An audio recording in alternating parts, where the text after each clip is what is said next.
You are listening to the 90 Days Later podcast with me, Anna Charles. This is episode lucky number 13. Welcome to the 90 Days Later podcast, where I show you how to stop over drinking in 90 days without missing out on life. If you're not an alcoholic, but fed up with saying yes to a drink when you mean to say no, you're in the right place. Hi all, good morning. I hope everybody is doing well. Thanks for joining the podcast. Okay, so I have just finished watching the Snooker Masters Tournament, finished yesterday. Now, I love snooker, love it. If you're not familiar with it, it's a bit like pool, the ball game pool that you find in bars, but just on a huge table and with waistcoats. Lots of people walking around, huge tables, potting balls. And I've been watching this for years, actually, since I was about 14. Absolutely love it. Love to play it. Just love it. So I was watching, as I said, the Masters tournament. So these are the top 16 players in the world. So they really know their stuff.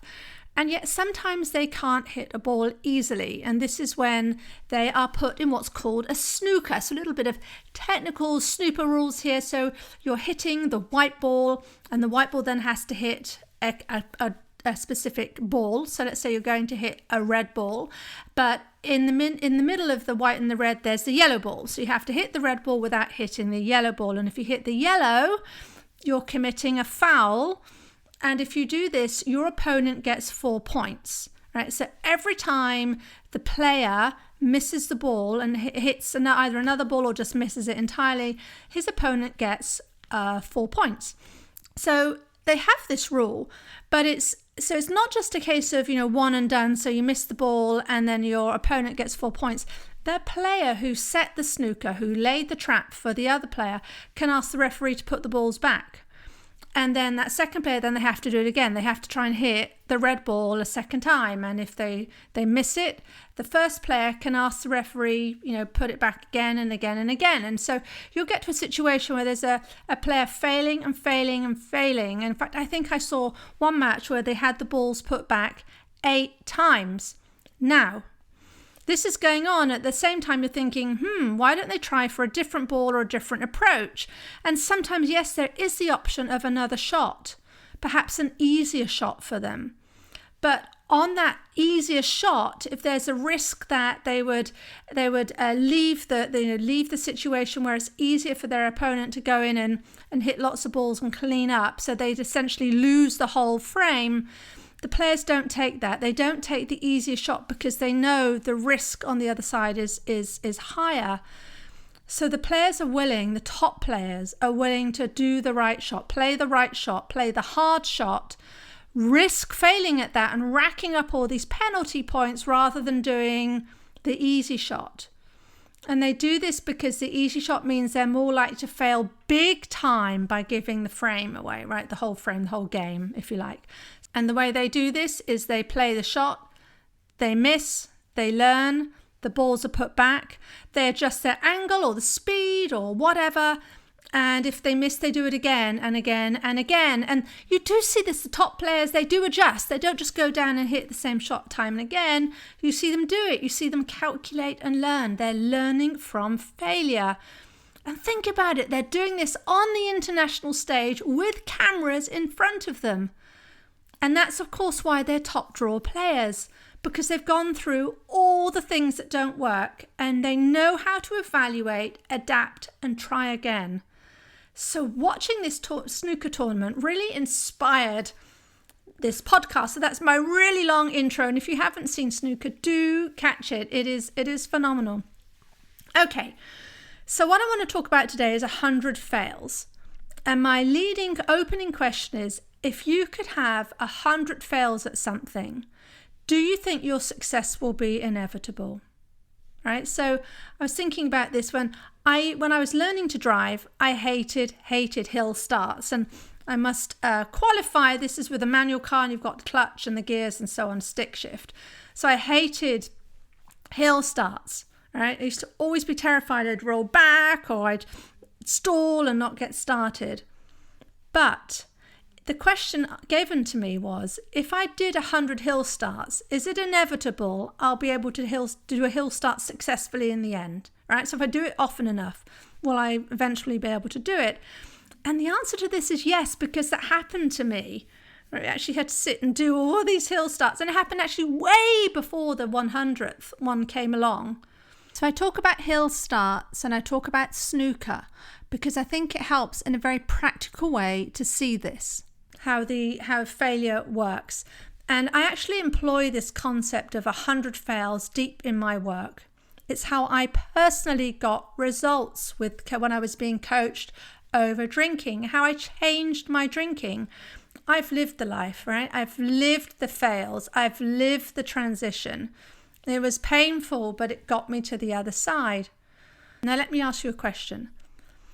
If you learned to feel the feeling of an urge to drink without reacting to it and without giving in by drinking and just, experiencing the feeling and going through it and then not drinking, do you think that if you did that enough, it would totally rewire your relationship with alcohol?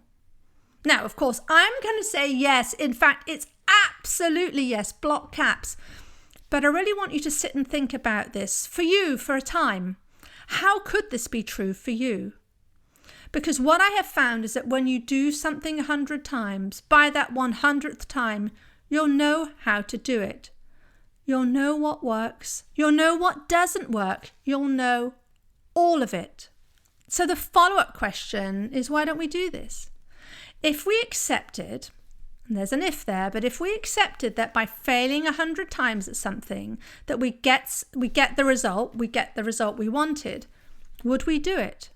It's a humdinger of a question, because if you answer yes, then why is it that we still don't like to fail? Why are we still reticent to put ourselves through the process to get to the other side if we've already acknowledged we want the thing on the other side? So we want to be able to have a take it or leave it attitude around drink. We want to be able to go out to bars and not feel, triggered to drink. If we knew that that was inevitable after failing 100 times, then why don't we do it? Why do we run from failure instead and try to get things right? Why do we run towards perfection from the get-go? And I see this a lot because I think, we're geared up to this. We're taught this from about the age of 4 through school. At school, we are geared towards success, right? It's all about doing what's right, passing the test, right? You don't maybe have to get top marks, but for heaven's sake, don't fail. I remember when I was in my teenage years, I had a German pen friend, and my goodness, it was even worse for them. They had this sort of thing called Sitzenbleiben, where if you didn't pass your exams that year, you literally stayed where you were in the year. So Sitzenbleiben, you stayed in that year, you had to do the year again. It was kind of like a form of torture, of public humiliation. I viscerally remember, the German pen friends being so tormented by this. And of course, it drove them to work hard, but, they were being driven by this sense of not wanting to fail rather than, the learning that was involved. So no wonder we're worried about what we think it means about us, what failure means about us. Right? Some immediate reactions, feelings I can come up with are humiliation, disappointment, embarrassment, judgment. And I see this in my work. I speak to people who want to do something about their drinking, but they're afraid of failing and disappointing themselves one more time when they don't get the result they want, right? They've already envisaged they're not going to get the result they want as they see it. But actually what they're saying, reading between the lines, is that they're already disappointed in themselves right now because they failed before and it didn't work. And so rather than be willing to give it another go and learn from that failure and move beyond disappointment, they'd rather just continue sitting in disappointment. Another reason why we don't like to go for it and be willing to fail is because we're worried about what other people might think about us, right? Which also translates into us being afraid to ask for help because we're scared of what other people might say. They might think we are less than, what we want them to think about us. We don't want other people to think things about us that don't feel good, right? We imagine them thinking these bad things about us. Doesn't make us feel good. And so we avoid failure because we don't want to be sort of in that bullseye. Another reason why we run from failure is we're worried it means something bad about us. I hear people say that, they shouldn't need a coach to help them drink less. They know they're not an alcoholic, and then they see everyone around them seems to be able to handle drink okay. And if they can't, that must mean that there's something wrong with them. They must have missed the lesson in life somewhere that tells them how to drink. And so they see that having a coach to help correct this and deal with this is some form of failure, right? Because they need help with something that others don't. And that's completely opposite to my view. I happen to think that having a coach is really one of the coolest things ever. Imagine having that person by your side, helping to question what's going on and reveal the blocks and help you move past them. It's just such a magnificent thing. And so what if you need help learning how to drink less? So what? It's just a skill set that you don't have yet. It's a skill set you can acquire. Working with a coach, I happen to think, is one of the fastest ways of getting that skill set. So there's no judgment needed here, right? It's not a bad thing. It's just something you're choosing. It's an approach you're choosing to remove a block in your life. Okay, so that's all of the reasons why we don't like to fail.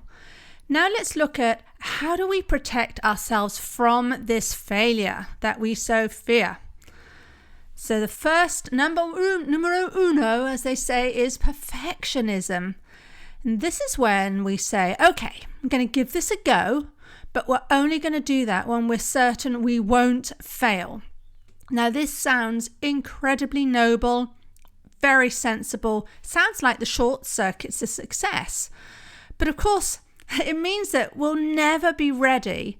And so invariably we won't start. Because if the conditions have to be perfect before you begin, when are those conditions going to be perfect? Highly unlikely. And so what we end up doing is failing ahead of time, because by not taking action, we're sitting in the failure. We're sitting in the condition that we want to change. If we think things like, I really want to change my drinking. I really, really do. Committed to it. But there's always a but. Right now, there's just too much going on with my job, and what with the pandemic and everything, I just can't focus on it. And I want to suggest the following. I want to offer that we don't let ourselves go all in with belief that we'll figure it out, which is why we have to have perfect conditions, because of how bad it will hurt if we don't get the result we want, right? So we're just trying to protect ourselves from another set of failure in defeat by saying, okay, we can do that by it being perfect, so we are almost guaranteed to succeed. And if that sounds like you, I really want to offer that you question what's better, doing and learning or not doing, right? So learning how to drink less and failing and learning and failing and learning, or not doing anything and then just sitting there, with this pain that you want to drink less, but you don't know how. The second way that we protect ourselves from failure is that we pretend the status quo, we pretend our current life is exactly what we want. This is really sneaky. This is where we tell ourselves it's not so bad, right? Things could be worse. It's not so bad that I drink 3 glasses a night. I mean, it could be worse. I never drink before 5, and I rarely drink a whole bottle, and so on. I want you to challenge these thoughts. Recognize that it's a way for your brain to keep you safe, right? To keep you thinking this way. It's meant with the brain's best intention. It wants you to keep you from feeling the disappointment and embarrassment that will come from failure on your way to success. But really, the key question is it worth giving up on exactly what you want for, well, it's not so bad? The third approach that I see frequently when people try to protect themselves from failure is they say they're willing to fail. Absolutely, I'm all in, I'm going to do it. But sneakily, they still aim to get it right first time. And they're not really all in. This is that we say we're going to give it a go, but we are kind of holding back. Now, in the UK, they have school exams called GCSEs. These are the things that you take when you're 16. Right, and they have a couple of levels in there where there are some exams that you can take, and you can take the hard. I'm just going to oversimplify it here. But there's the hard exam, and with the hard exam, you can get all the grades. Right, you can get an A star all the way down to, I don't even know what the bottom is now, but ungraded. Or you can take a slightly easier version of the exam, which means that you can only get a maximum B grade, right? So you won't get an A, you won't get an A star, but you're probably more likely to do better in the easier exam, and therefore a lot of people see it as a way for them to lock in a B, right? So you can lock in a B rather than going from the A star. And I just want to, when you look at drinking, I want you to ask, which would you rather? Would you rather go all in and find the way that works for you to permanently change how you interact around alcohol, get the sort of the A star, not the perfect approach, but the way that works for you to get the solution you want? Or will you kind of, dip your toe in a little bit, have a little go? Don't ever really get to the point where it's easy for you for the rest of your life. Because I see this in my business. I see this where clients set a goal to not drink that evening. But then what they do is they purposefully don't have any wine in the house, right? So it's much easier for them to be successful. And I see how this is a strategy that seems to make sense. But for this to work, it means that not only they'll never be able to be around wine, but you're kind of reinforcing in your brain that you're weak around wine. So the only way you can succeed is to not have it around you, which of course then means at the point when you get into temptation in quote unquote the real world and you're surrounded by it, you'll have far fewer skills and able to handle that situation. Because you've not really been all in. You've been setting conditions, trying to get the measurement right. Okay, so while we're on talking about fails and, experiencing the title of this podcast, 100 fails, I'm going to have a little bit of a rant here on how we count fails. I mean, by all means count them, but please get the measurement right. I have this thing against this fixation with alcohol and counting sober days. This makes no sense to me, and here are my 2 reasons why. All right, this approach where it suggests you can go to, for instance, 88 days without a drink, and then if you drink on the 89th day, this conventional wisdom says, all right, you need to go straight back to day 1, got to reset the counter. And so what I question is, so all of those 88 days when you weren't drinking, that counted for nothing. Right, you learned nothing? You aren't even a teeny tiny step further along your journey to where you want to be? It's unbelievable to me, because I guarantee you've learned things about yourself and your drinking in that time that you hadn't seen or known before. And so it makes no sense to me to say, right, you just got to go back to square one. Sort of feels like you're a beginner and that you know nothing. Right, so that's the first problem I have with it. Second issue I have with counting days is a day is a very blunt unit of measure. Now, for most people, when it comes to drinking, they feel most triggered in the evenings and the nights, right? So the more the day goes on, the more it's kind of building up. This is it's gonna get more tricky with me. Late afternoon, sometimes too, but for most of the clients I work with who aren't alcoholics, who just want to feel more in control of their drinking, the mornings aren't a problem at all. Now, lunchtime perhaps is a bit of a trigger point, but then they feel nothing really till about 5 in the evening. Then from 5 till, let's say, about 10 or even 11, you could feel 15 urges to drink when you get in from work, when you see the fridge, when you start cooking, when your husband pours himself a beer, when you sit down to eat, when you watch TV and you see the characters on the TV swigging wine, and so on and so on and so on. It can feel like you're facing a tidal wave of them, an onslaught. And to think that if on just one of these 15, 16, 17 opportunities that you give into a drink, and that you then call it a failure and go back to square one, it just seems wrong and not helpful, right? You could have allowed 14 urges. Think of everything you'll have learned about yourself by not resisting and not drinking. And then on the 15th, you have a lapse, you have a slip up. Why should you then go back to square one? So this is why I don't count days, but I count urges to drink. Completely different scale. How many urges can you experience in a day? Right? Each one of them is a learning opportunity. So you opened the fridge and you poured a glass. But did you only pour half a glass? Did you only drink 3 glasses, not 4? Look at how you handle each urge and learn from that. Count the urges, not the days. So in summary, if you want to succeed at anything, I truly believe failure is your friend, even though we've been taught our whole lives that, this is not the case. Now, I'm not saying you're going to enjoy the experience. I mean, really, who does? But if you see that protecting yourself from failure just means that you're going to keep stuck, you're then choosing to feel disappointment now rather than to feel the potential of disappointment as you move forward on your journey. You can't figure out how to do something right without being willing to get it wrong. Let me repeat that. Something I say to myself a lot and said to myself certainly a lot as I was achieving freedom around alcohol. You can't figure out how to do something right without being willing to get it wrong. An opportunity to fail is an opportunity to learn. And that's how I'll end this. An opportunity to fail is an opportunity to learn.